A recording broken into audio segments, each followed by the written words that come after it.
Hello friends, मैं Manju ma'am आपको अपने YouTube channel Manju Agrawal Sanskrit classes में सभी विद्यार्थियों का स्वागत करती हूँ, अभिनंदन करती हूँ। दोस्तों, नमो नमः संस्कृतम। दोस्तों, आज की क्लास का टॉपिक हमारा रघुवंश महाकाव्य की कथा वस्तु को जानना है, अर्थात उसकी 19 सर्गों में कौन कौन सी कथा वस्तु को ग्रहण किया गया है। उसको कल की क्लास में हमने रघुवंश महाकाव्य के सामान्य परिचय के बारे में बताया था कि रघुवंश महाकाव्य किसकी रचना है, उसका कथानक कहाँ से लिया गया है, उसमें कितने सर्ग है, ये सभी की चर्चा हमने कल की क्लास में की है।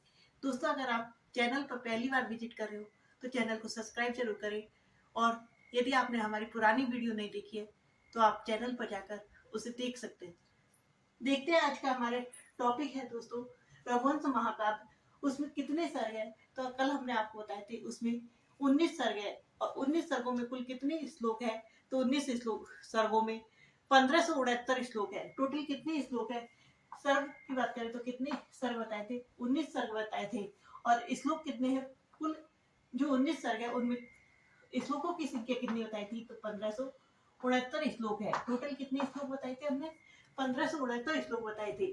अब आज हमारा प्रत्येक सर्ग का क्या नाम है और उसके अंदर कौन सी कथा वस्तु को लिया गया है, इसके बारे में आज हमारी क्लास की चर्चा रहेगी। सबसे पहले जो हमारा प्रथम सर्ग है, उस प्रथम सर्ग का नाम क्या है, तो प्रथम सर्ग का नाम है वशिष्ठ आश्रम अधिगम। अर्थात इसमें जो राजा जो महाकवि कालिदास ने वशिष्ठ आश्रम अधिगम में राजा दिलीप को, राजा दिलीप कहाँ जाते हैं, तो राजा दिलीप वशिष्ठ के आश्रम में जाते हैं, क्योंकि उनकी ये संतान नहीं थी, तो वो वशिष्ठ के आश्रम में अपनी संतानहीनता का कारण जानने और उसके उपाय को जानने के लिए कहाँ जाते हैं, तो वशिष्ठ ऋषि के आश्रम में जाते हैं। तो यहाँ पर जो ये दोनों सर्ग हमारे प्रथम सर्ग और द्वितीय सर्ग में राजा दिलीप का वर्णन है। इनमें दोनों सर्गों में राजा दिलीप का वर्णन आता है। तो वशिष्ठ आश्रम में कौन जाते हैं, तो राजा दिलीप जाते हैं। कौन जाते हैं, राजा दिलीप जाते हैं। किसके लिए जाते हैं, तो वो जाते हैं अपने, उनके कोई संतान नहीं थी, संतानहीन थे, संतानहीनता से दुखी थे वो, इसीलिए वो किसके पास गए थे, वशिष्ठ ऋषि के पास गए थे।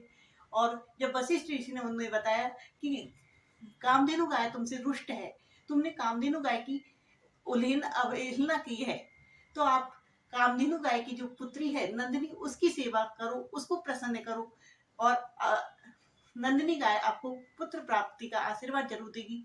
तो इस प्रकार जब वशिष्ठ ऋषि ने उन्हें पुत्र प्राप्ति का उपाय बताया, तो राजा दिलीप और राजा दिलीप की पत्नी थी सुदक्षिणा, दोनों नंदिनी की सेवा के लिए क्या हो गए थे, तत्पर हो गए थे। तो द्वितीय श्लोक जो हमारा दूसरा सर्ग आता है, दूसरे सर्ग का नाम क्या है, दूसरे सर्ग का नाम है नंदिनी वरदान।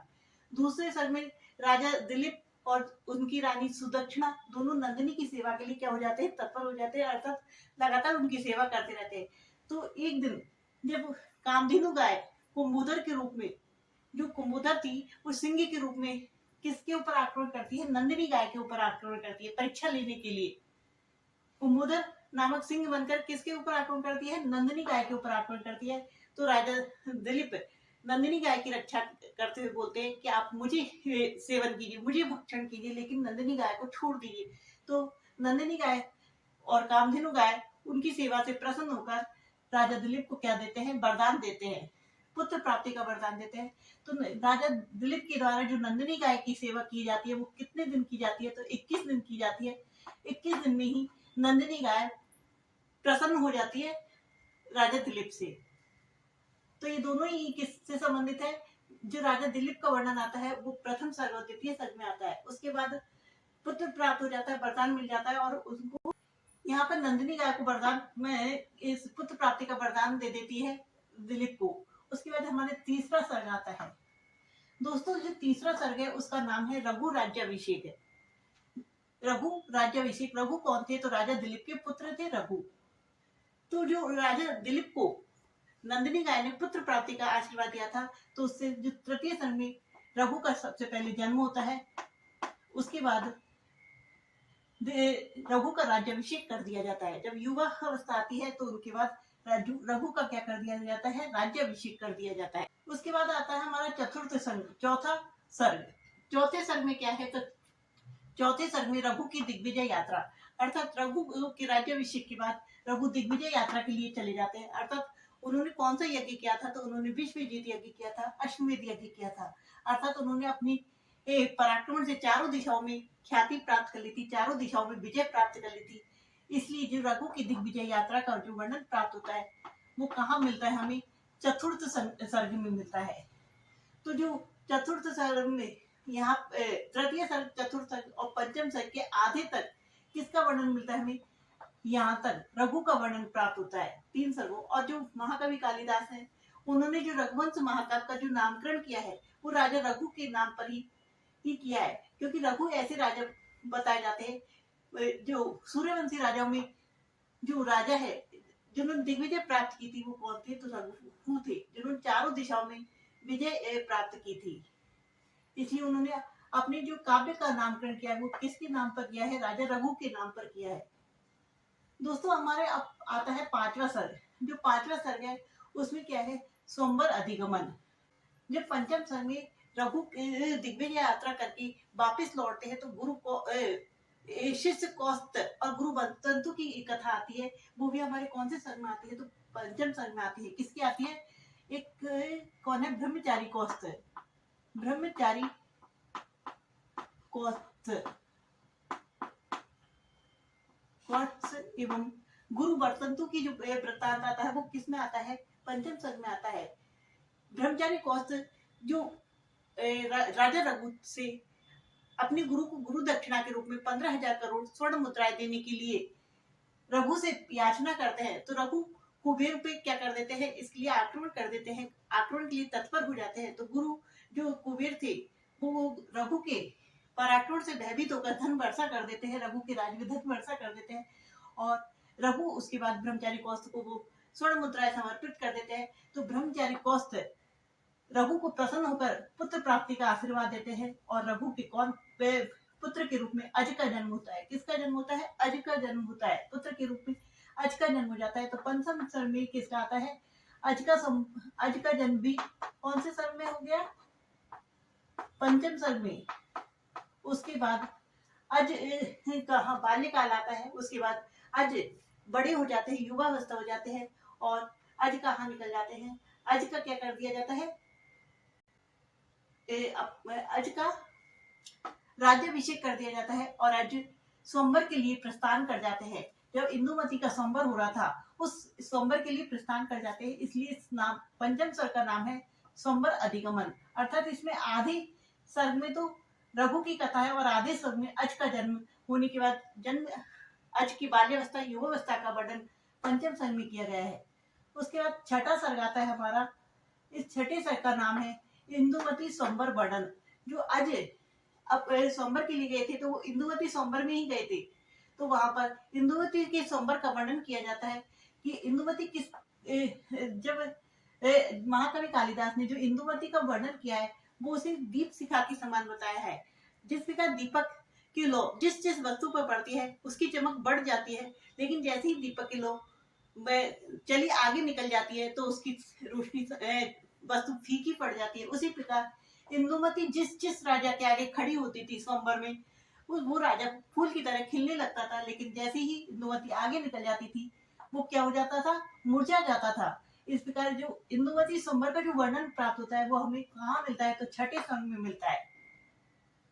अंत में इंदुमती किसका वर्णन कर लेती है, राजा अज का पति के रूप में राजा अज का वर्णन कर लेती है। उसके बाद सप्तम सर्ग में अज इंदुमती के विवाह का वर्णन है। 7वें सर्ग में अज इंदुमती का क्या आता है, विवाह का वर्णन आता है। अज इंदुमती के विवाह का वर्णन है और विवाह होने के पश्चात जब वो वापिस अपने राजधानी में लौट रहे थे तो प्रतिस्पर्धी राजाओं के द्वारा आक्रमण कर दिया जाता है और अज के साथ युद्ध होता है और युद्ध में अज की क्या होती है, विजय होती है। इस प्रकार 7वें सर्ग की जो कथा वस्तु है उसमें प्रमुख वस्तु है अज इंदुमती का विवाह है। दोस्तों 8वें सर्ग की बात करें, 8वें सर्ग की बात करें तो इसमें अज विलाप आता है। अर्थात इंदुमती के लिए अज का विलाप। जब 8वें सर्ग में जब अज और इंदुमती एक उद्यान में बैठे थे, ऊपर से आकाश मार्ग से कौन जा रहे थे, क्या नाम है, नारद मुनि जा रहे थे, तो उनकी मनका का एक मोती गिर कर इंदुमती के ऊपर गिर गया था, जिससे वो क्या स्वर्ग गमन हो गई थी। ऐसा कहा जाता है कि जो इंदुमती थी वो शापित अप्सरा थी, शापित अप्सरा थी, जिन्हें शाप मिला हुआ था कि जब तक नारद का मोती, नारद की माला का मोती उसके ऊपर नहीं गिरेगा, तब तक उन्हें इस संसार सागर में, संसार लोक में रहना पड़ेगा। तो जब अज की क्या था, छोटा पुत्र, अज का उस समय विवाह हो गया था, अज इंदुमती का विवाह, उसके बाद उनके पुत्र के रूप में दशरथ का भी जन्म हो गया था, दशरथ का जन्म। तो जब वो जा रहे थे, तो आकाश मार्ग से जब नारद मुनि जा रहे थे, तो उनकी मनका का एक मोती इंदुमती के ऊपर गिर गया, और उसके से जो शापित अप्सरा इंदुमती थी, वो क्या गई हो गई थी, देवलोक गमन हो गया था, अर्थात उनका स्वर्गारोह गमन हो गया था। तो उस इंदुमती के लिए अज का विलाप होता है। फिर उस अज को काफी समझाया जाता है गुरुओं के द्वारा। उसके बाद अज के द्वारा दशरथ का क्या किया जाता है, पालन पोषण किया जाता है। अज के द्वारा दशरथ का क्या किया जाता है, पालन पोषण किया जाता है, और उसके बाद उनका राज्याभिषेक कर दिया जाता है, और उसके बाद अज का क्या हो जाता है, स्वर्गारोहण हो जाता है। तो 9वें सर्ग की बात करें तो ये सभी कथा तो कहाँ पर मिलती है, हमें 8वें सर्ग में मिलती है, और जो नाम है वो है अज विलाप, जो मोस्ट है, क्योंकि हर एग्जाम में पूछा जाता है कि अज विलाप कहाँ पर मिलता है, कौन से सर्ग के उसमें अज का विलाप, अज का इंदुमती के लिए विलाप मिलता है, तो वो है 8वें सर्ग में। अब आता है दोस्तों 9वें सर्ग की बात करें। दोस्तों 9वें सर्ग की बात करें तो 9वें सर्ग में जो राजा दशरथ थे, राजा दशरथ का स्वर्ग क्या नाम है, राज्याभिषेक कर दिया जाता है। उसके बाद 9वें सर्ग में जब राजा दशरथ शिकार के लिए कहाँ चले जाते हैं, शिकार के लिए वन में जाते हैं, तो वहां पर क्या कैसा बाण बेचते हैं, तो वो शब्द वेदी बाण बेचते हैं। तो शब्द वेदी बाण ऐसा होता है कि शब्द को सुनकर ही उसके ऊपर निशाना लग जाता है। तो एक वो थी क्या नाम है, श्रवण कुमार थे, जो अपनी माता पिता को तीर्थ यात्रा के लेके जा रहे थे। तो वो पानी पिलाने के लिए जैसी भर के ले जा रहे थे, तो उसकी आवाज को सुनकर जो राजा दशरथ थे, उन्होंने सोचा कोई मृग अथवा हिरण पानी पीने के लिए तालाब पाया, और उन्होंने शब्द विधि बाण उसके ऊपर चला दिया।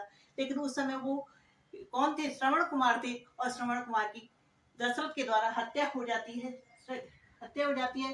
तब पानी लेकर जो दशरथ है श्रवण के माता पिता के पास जाते हैं, लेकिन जब उन्हें श्रवण के माता पिता को ये पता चलता है कि हमारे पुत्र की हत्या कर दी गई है, मार दिया गया है, तो जो श्रवण के माता पिता के द्वारा जो क्या नाम है राजा दशरथ है, उनको क्या दिया जाता है, श्राप दे दिया जाता है कि जिस प्रकार हम पुत्र वियोग में तड़प तड़प के अपने जीवन का अंत कर रहे हैं, उसी प्रकार तुम भी अपने जीवन का अंत पुत्र वियोग में करोगे। इस प्रकार जो श्राप की प्राप्ति होती है दशरथ को, वो कौन से इसमें है, दशरथ को श्राप।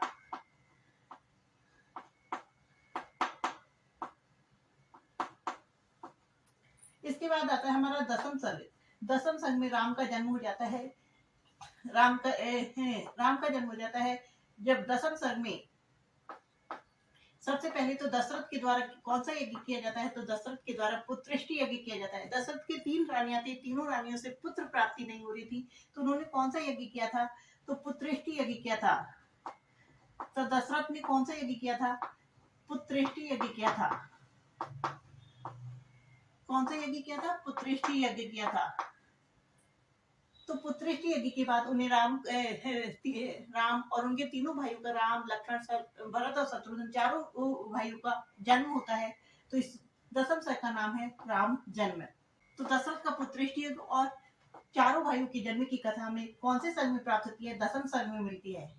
अब आता है हमारा एकादश सर्ग अथवा 11वां सर्ग। 11वें सर्ग में क्या है, तो सीता विवाह वर्णन है। सीता विवाह राम के जन्म के बाद जब गुरु विश्वामित्र, बाल्यकाल में गुरु विश्वामित्र उन्हें कहाँ लेके जाते हैं, उन्हें अपने आश्रम में लेके जाते हैं असुरों के वध के लिए। वहीं पर उन्हें सीता संवर्ग में जाते हैं, और उनके चारों भाइयों का विवाह हो जाता है। सीता विवाह वर्णन, अर्थात सीता और राम और उनके तीनों भाइयों का विवाह सीता और उनकी बहनों से हो जाता है।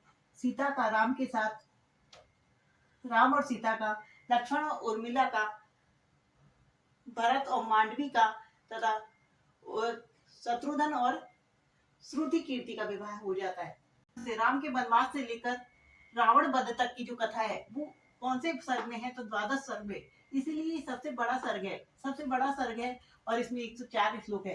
राम को वनवास प्राप्त होता है, वहां से राम की सीता के हरण की कथा, राम रावण युद्ध और रावण के वध की कथा, ये सभी किसमें मिलती है हमें, द्वादश अर्थात 12वें सर्ग में मिलती है। त्रयोदश अथवा 13वें सर्ग में क्या है, तो 13वें सर्ग का नाम है अयोध्या आगमन। अयोध्या आगमन, राम रावण वध के बाद राम का सीता और लक्ष्मण के साथ अयोध्या के लिए पुष्पक विमान से कहां पर वापस आ जाते हैं, अयोध्या में आगमन हो जाता है। जब पुष्पक विमान से आते हैं तो रास्ते में दंडकारण्य वन मिलता है, जिसको सीता को विस्तार से दंडकारण्य वन के बारे में राम के द्वारा विस्तार से उसका वर्णन करते हैं। तो दंडकारण्य का जो वर्णन किया जाता है वो कौन से सर्ग में है, तो ये त्रयोदश सर्ग में है। और वापस किससे आते हैं, तो पुष्पक विमान से आते हैं। किससे आते हैं, पुष्पक विमान से आते हैं। चतुर्दश सर्ग में राम का राज्याभिषेक हो जाता है, तो इसमें सबसे पहले राम का राज्याभिषेक है। राम का राज्याभिषेक हो जाता है।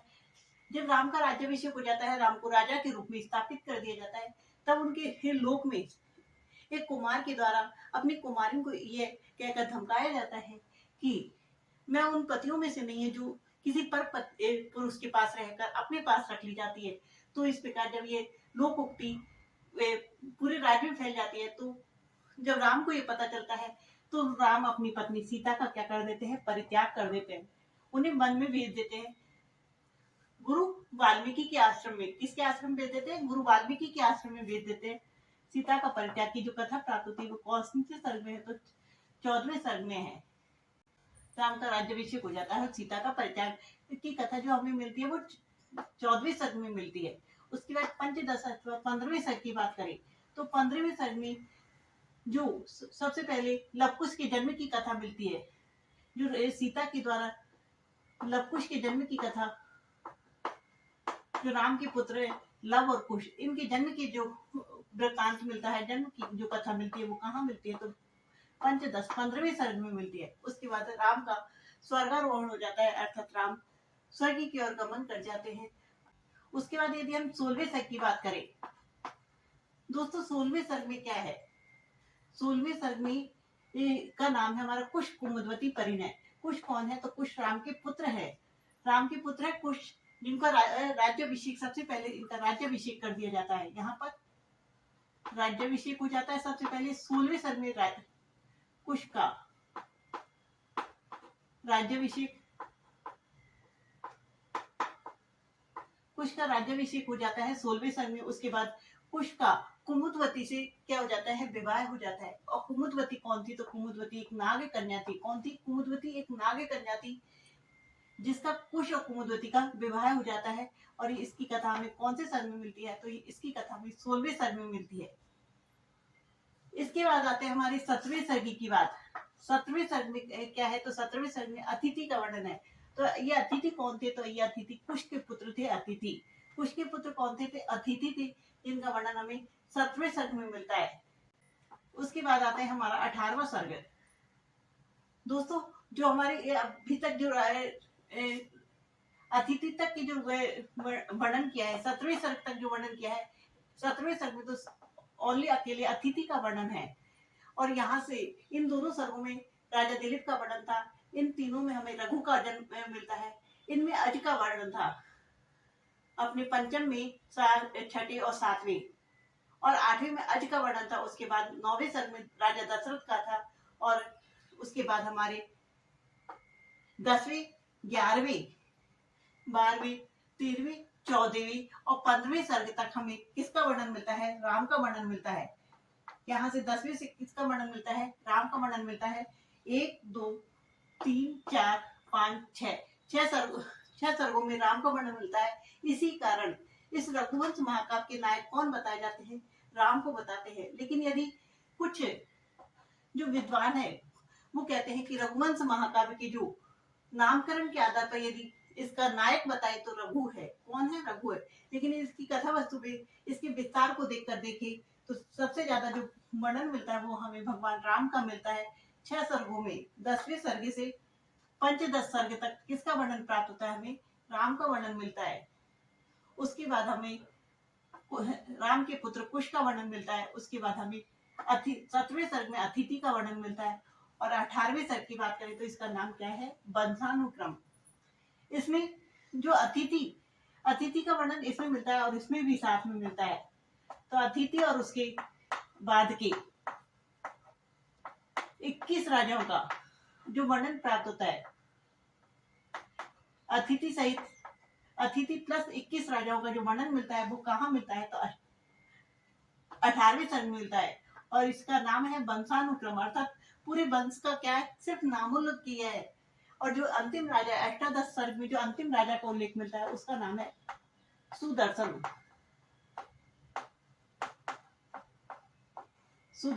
और इस सुदर्शन के ही पुत्र थे अग्निवर्ण, जो अंतिम राजा थे। इस जो रघुवंश महाकाव्य के जो अंतिम राजा बताए हैं, जो रघु के वंश की जो वंशावली में जो अंतिम राजा बताए हैं वो कौन बताए हैं? अग्निवर्ण बताए हैं। और जो 18वें सर्ग के अंतिम राजा पूछे तो राजा सुदर्शन होंगे।